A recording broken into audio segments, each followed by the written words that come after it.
Of all the crazy characters within the Black Eyed Priest universe, one is shrouded in mystery more than any other, and that would be our man Charles. His name is not even hyperlinked on the Puppet Combo wiki.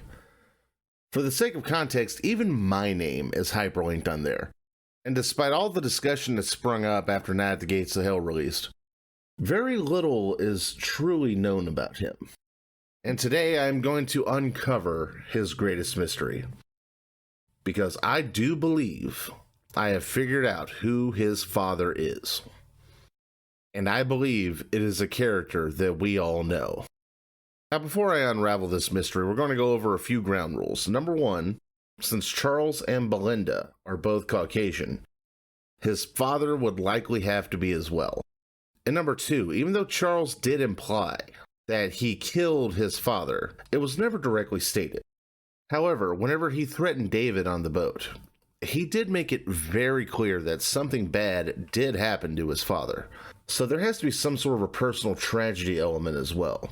And today we will be going through a list of a few candidates, which I have ranked from least likely to be Charles's father to most likely. And with no further ado, let's begin.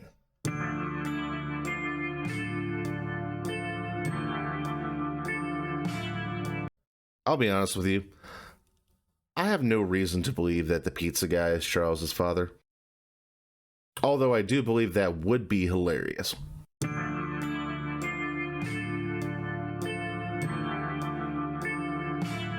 Lewis Kennedy may be the single most irredeemable character in all of the Black Eyed Priest universe, which truly is saying something.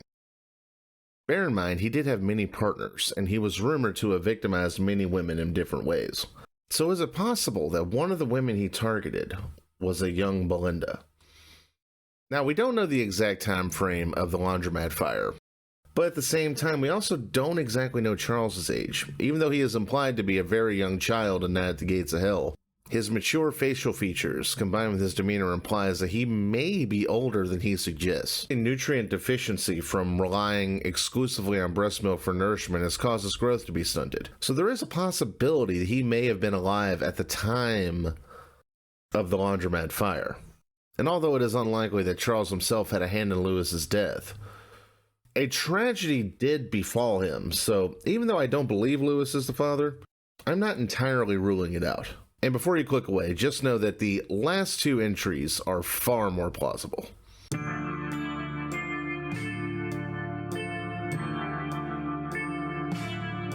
I will admit, while making this video, I seriously considered putting Father Friedstein in the #1 spot. Because one line from the game that always threw me off is the fact that Belinda somehow was able to figure out that these zombies are not behaving independently, but that they are being controlled. To me, that seems like more than a simple educated guess. Did she have first-hand knowledge? Now, bear in mind, Father Friedstein, much like Charles, is bald. And perhaps it's not by choice. Perhaps young Charles is afflicted with the same curse that Father Friedstein is. And even though Father Friedstein was alive at the time Charles threatened David, the fact that he went from a seemingly well-regarded priest to a vessel for the devil's bidding, he didn't exactly seem to hate it, although one could easily argue that it's a terrible fate. Is it possible that Charles may have worked behind the scenes to motivate Father Friedstein to turn to evil? And bear in mind, both Charles and Father Friedstein have deep eye sockets, no hair to speak of, and are both seemingly completely amoral. And again, I almost put Father Friedstein at #1, although a bit of hidden lore that I uncovered has made the #1 spot undeniable.